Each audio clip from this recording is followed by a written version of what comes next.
This is absolutely disastrous for Harry. Harry's Invictus nightmare. With the Netflix broadcasting contract up in smoke, with Harry's rate for speaking engagements having gone from $1 million per appearance to 50,000. That Meghan seems to think she's fighting with Catherine, the Princess of Wales, and of course William, the Prince of Wales. By his father, King Charles, from Highgrove. Yes, this was before the appalling behaviour. This is now. Do you notice the picture that's missing from the wedding? For very good reasons. I do think that the British royal family should remove their titles from them because she does not have very high standards. King Charles just removed a photograph from his home and said absolutely nothing. Harry reportedly broke down over a child's birthday picture. Boeing just walked away from his last source of income. And inside that Montecito mansion, something is happening that nobody saw coming. Prince Harry is apparently having this breakdown with friends, revealing to Richard Eden how the lovely new image of Charlotte left him feeling very sad. This week changed everything. Here is what they're not telling you. Let's start with a birthday party. Princess Charlotte turned 11 this week. William and Catherine did what they always do. They released one photograph. Warm, natural, soft light. A beautiful young girl smiling directly into the camera, confident, happy, cherished. Prince Harry is having such a nervous breakdown that a picture of his young niece celebrating her birthday, lovely young woman who he no longer has anything to do with because of his appalling treatment of her parents, sends him into some type of meltdown. The biggest meltdown he's feeling right now is as a result of his erasal. It took Harry approximately 5 minutes to fall apart. Now his team want you to believe he is sad. That is the word they are using, sad. Friends of Harry told royal journalist Richard Eden that watching Charlotte's photo circulate across every front page in Britain left Harry devastated. Heartbroken that little Archie, who just turned 7, and Lily, who is 4, are growing up thousands of miles away from cousins they barely know, missing out on the family network, missing out on the childhood. For an old friend of the Duke of Sussex tells Richard Eden that Harry desperately wishes his own children, Prince Archie, who turned 7 yesterday, and Princess Lilibet 4, enjoyed the same sort of childhood as their cousins Charlotte, Prince George and Prince Louis. Who took that right and that opportunity away from them? Chickens coming home to roost is the saying that rings a bell here. And I want you to hold that thought because we are coming back to it. But first, notice something about Charlotte's photograph. Her face is right there, front and center, smiling, confident, visible. This is what the pal told Mr. Eden. Archie and Lily are having a lovely time in California, a lovely time as prisoners in that mansion. But Harry is very sad that they are missing out on life with the rest of their family. During his return visit to Britain last September, Harry told a friend that he and his wife Meghan plan to educate their children in this country, meaning the UK. Harry feels his children are missing out on the extensive family network that their cousins are enjoying. Compare that to what Meghan posted for Archie's 7th birthday the same week. 2 images. Image 1, a baby photo from 2019. Harry asleep on a sofa with a newborn on his chest. A photograph of a photograph held up in Meghan's hand. Safe to publish because, as the brand team apparently calculated, the 7-year-old in California today no longer looks like the newborn in that picture.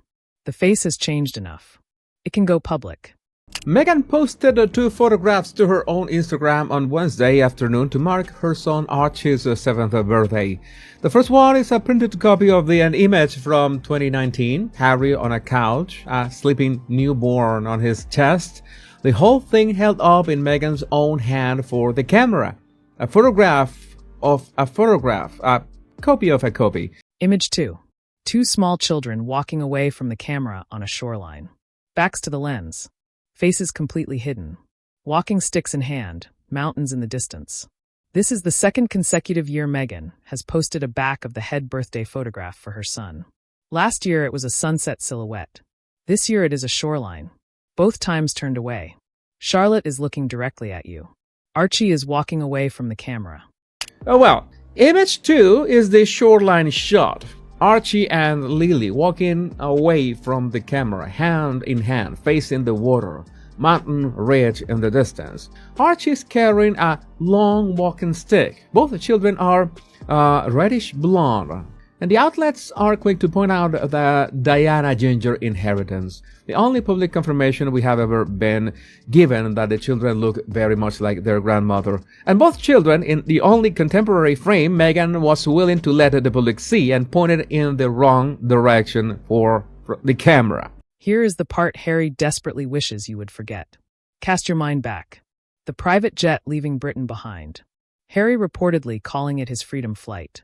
Celebrating, smiling, gone, free at last from the terrible burden of palaces and butlers and chefs, and never having to worry about a single bill for a single day of his entire life.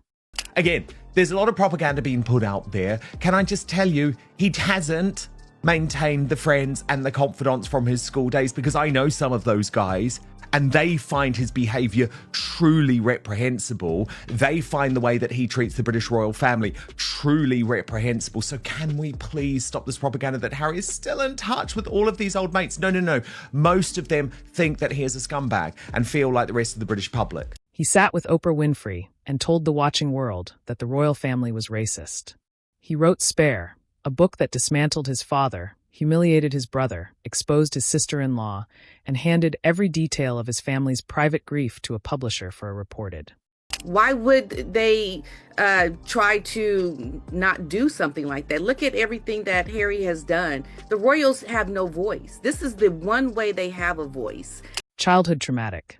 He celebrated leaving it, and now, 7 years later, he is sending friends to whisper to journalists that he is heartbroken his children are missing out on that exact same life. The British and American public are not confused by this contradiction. They are furious about it.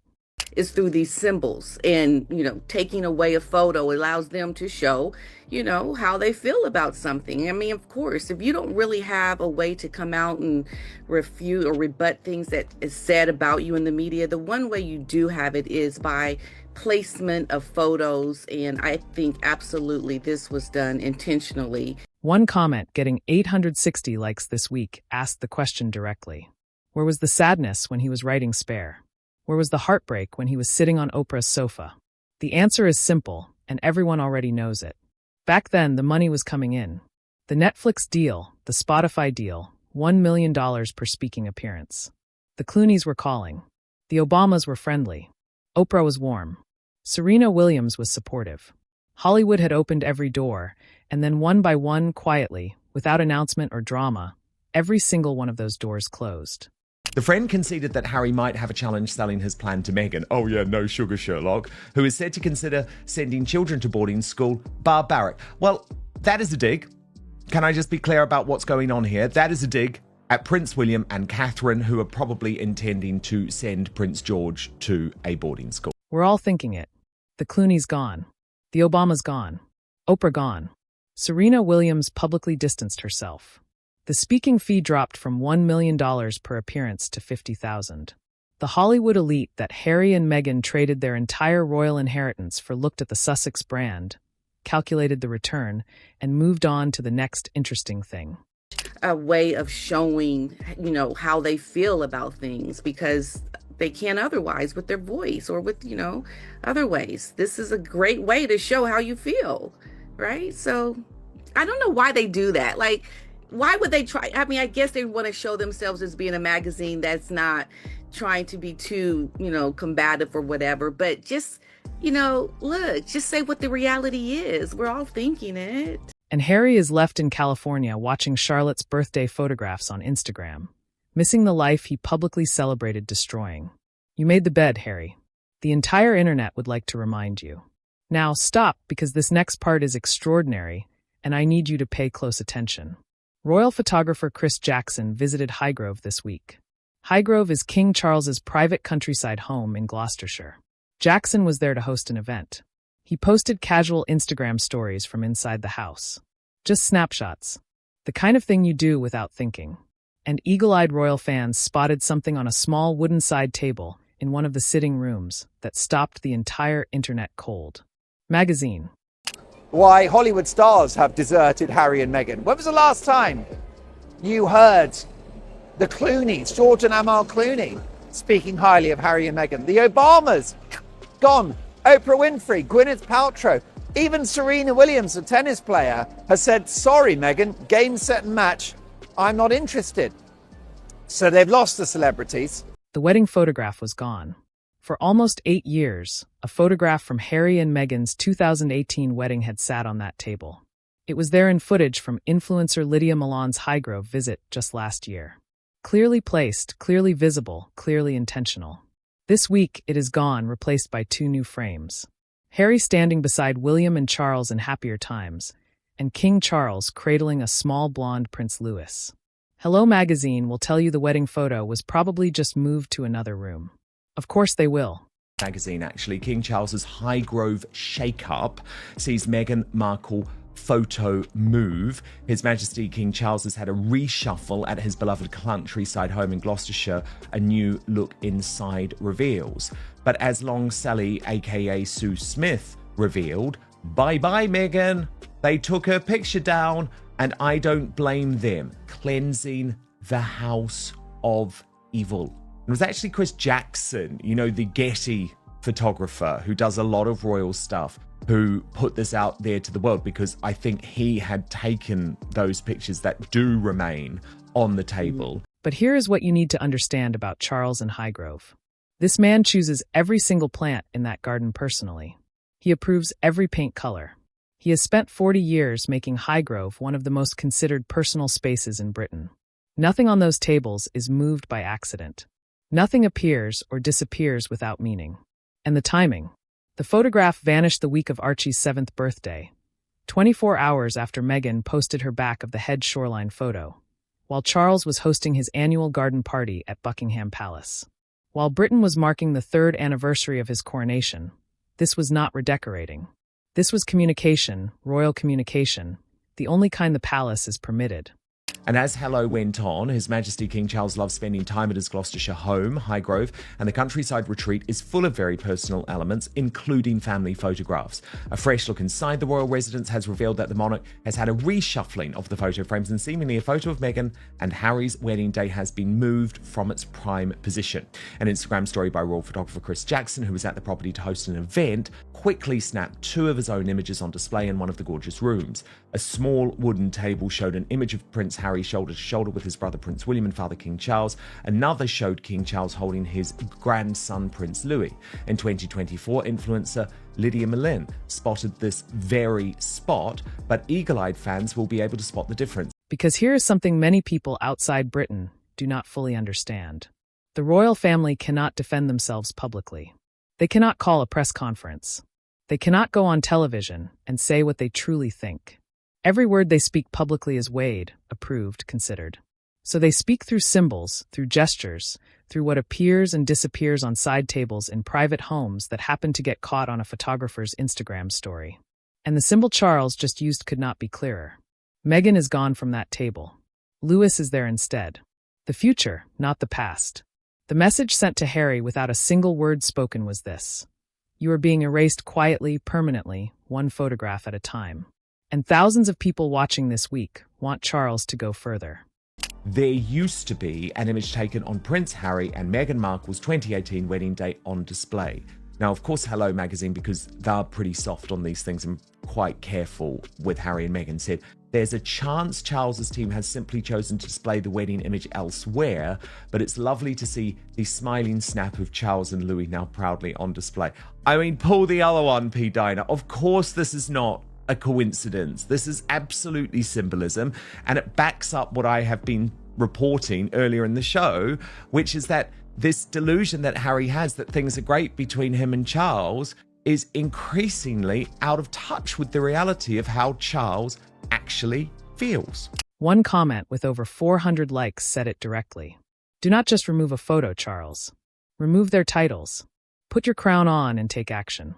And now, the story the British press cannot stop talking about. Veteran tabloid journalist Rob Shooter sat down on Maureen Callahan's podcast this week. Shooter has been covering the Sussex operation for nearly a decade. He knows this story from the inside, and what he said stopped people cold. Harry and Meghan, according to Shooter's reporting, are now living completely separate lives inside that Montecito estate. Different friend groups, different social circles, different schedules, and the line that the Daily Beast and Reality Tea both led with overnight. They share no common interests. They are able to erase you. That's what they do. Erase you from history, erase you from, looking like you're still a part of the family. Absolutely, they did that intentionally because they're sending a message. Why would they try to not do something like that? Look at everything that Harry has done. The royals have no voice. This is the one way they have a voice, is through these symbols. And, taking away a photo allows them to show, how they feel about something. I mean, of course, if you don't really have a way to come out and refute or rebut things that is said about you in the media, the one way you do have it is by placement of photos. And I think absolutely this was done intentionally. And I think it's great when they do things like that, because they should have this way of showing, how they feel about things, because they can't otherwise with their voice or with, other ways. This is a great way to show how you feel. Apart from the Sussex brand itself, let that land for a moment. The marriage is the merger. The merger is the marriage. Outside of the As Ever website, the clothing lines, the fashion apps, and the legal entity of the Sussex surname, there is reportedly nothing left. No shared life, no shared friends, no shared interests, and Harry has been quietly redecided inside that household. The new title, according to Shooter, is Mr. Mom. School runs, bath times, packed lunches, chicken coop content for social media. While Meghan is in the next room on a Zoom call with her chocolatier, running brand meetings that Harry reportedly does not attend. Trouble brewing in Montecito? Friends of Prince Harry have revealed his one wish for Prince Archie and Princess Lilibet, but Meghan may need to be convinced. Prince Archie turned 7 this week, and his cousin, Princess Charlotte, celebrated her 11th birthday. And friends of Prince Harry have said how sad Harry is that his children do not have a relationship with their cousins or with the wider royal family network. 6 years ago, Harry was Captain General of the Royal Marines, the public face of veterans' charities across the entire Commonwealth. A man with rank, with purpose, with a role that meant something. Today, he is doing the school run while his wife runs the company. And on the question everyone is asking, will Meghan ever agree to sending the children to school in Britain? Every single person paying attention already knows the answer. No, because the moment those children are based in the United Kingdom, California custody law no longer protects Meghan's position. The children become British residents. Harry could stay. The divorce settlement changes completely. Meghan's leverage disappears overnight. The children are staying in California. That dream Harry has been whispering to journalists about. It is never happening. Not while this marriage exists, and possibly not after it ends either. From the experience that Harry is having right now, I mean, I can see him wanting to have his children have experiences that he had growing up. So I do see that there is some problems with, the future of Harry's children. What is happening now, I think, with the media is there's just so much going with their lives in terms of, what people are saying that they said, what the reality is. And I just think it plays to the fact that, Harry's life is a mess. Now, we need to talk about money, because this week something happened that is genuinely catastrophic for Harry. Everything else is already gone. Netflix, Spotify, the speaking fees, the celebrity friendships, the Hollywood access, all of it evaporated. The one thing Harry had left, the one project that still gave him credibility, purpose, and public respect, the Invictus Games, sports competition for wounded military veterans. Genuinely important work, genuinely valuable cause. Boeing just walked away from it. Boeing, one of the largest companies on the planet. A company so wealthy that sponsoring Invictus was, in one commentator's words, loose change down the back of the sofa. Their lives have been, I think, hidden from them. Part of their life has been hidden from them in real time. Like right now, they're not going to experience a lot of these things that, Charlotte and the other cousins are experiencing. So it's really sad to watch it actually happening, because we know that these children are experiencing a very secluded life that is not going to give them the full life that they should have as real royals, living in the UK. They could afford it without noticing. They chose not to. They announced a long-term partnership with Invictus in 2023. It is now 2025. Long-term lasted approximately 2 years. And the numbers behind this story will make your jaw drop. Last year in Vancouver, Invictus had 44 corporate partners. Birmingham 2027, just over a year away, currently has 11. 11 unnamed sponsors contributing $7 million total, while the UK government has already pledged £35 million of British taxpayer money to support an event in a city, Birmingham. Crisis for Invictus is a crisis for Harry. So the brilliant News Nation journalist and reporter Paula Froelich, who's been a thorn in the Duke's side with her powerful investigations, has revealed that a big-name sponsor is now pulling out of the event. You've heard me right. Boeing, one of the biggest companies in the world, are done. They are out. They've checked out of the project. Now, one's got to conclude that they're furious and don't want to be associated with the toxic Sussex brand. That declared effective bankruptcy in 2023. But here is what is making people truly furious this week. The detail that cuts right to the bone. The veterans, the wounded soldiers, the men and women who lost limbs, developed PTSD, sacrificed everything in genuine combat service. The people the entire event supposedly exists to celebrate and support. They pay for their own flights. They pay for their own hotels, every penny out of their own pockets. While the Vancouver Games cost $63 million Canadian to put on, $118,000 per competitor.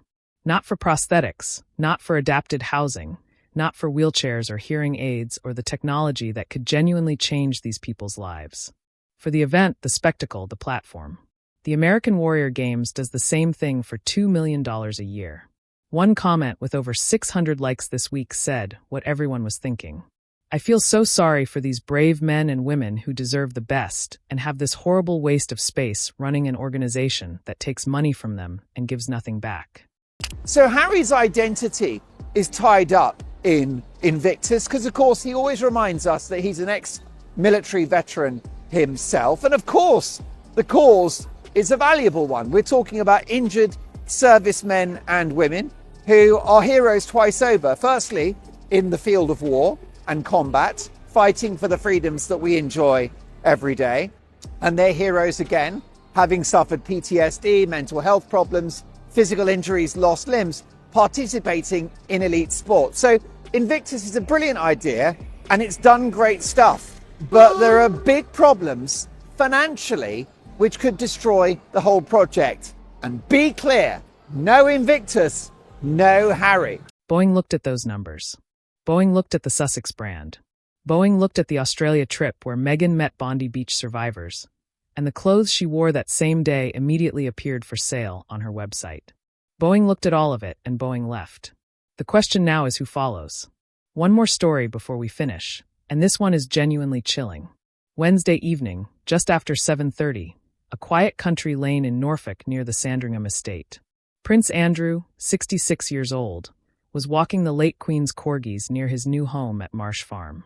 He was moved there last month from the 30-room Royal Lodge, downsized quietly in the wake of the latest Epstein disclosures.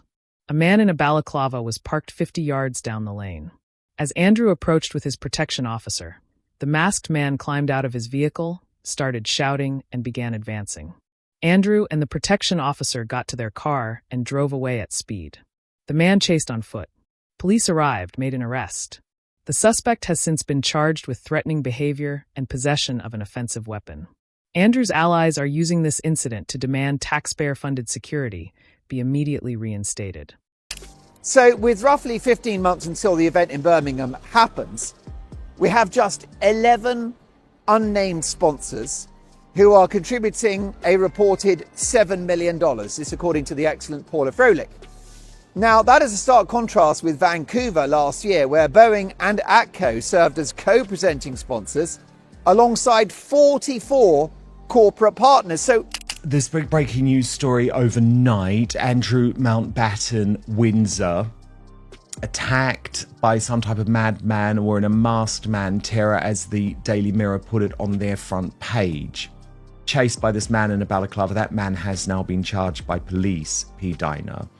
But What I think is pretty wrong about this is he is immediately using it by briefing the newspapers, the Daily Telegraph, who I think he briefed this story in the first place, to demand taxpayer-funded security, P. Diner. The public response has been almost unanimous. No, Andrew pays for his own security. He made his choices. But there is a more serious question underneath this one. If Andrew is harmed, if Andrew disappears from this story permanently, the Epstein investigation loses one of its most significant living witnesses. Jeffrey Epstein did not die in his prison cell under circumstances that satisfy many people. A living Andrew is considerably more useful to justice than one who does not survive an evening dog walk in Norfolk. The palace is silent on all of it. As always, there are 2 videos on your screen right now. One covers what happens next with Invictus, and whether more sponsors follow bowing out the door. The other covers the central courtroom story that could be the most legally damaging development of Harry's entire post-royal life. Both are worth your time. Pick one and we will see you.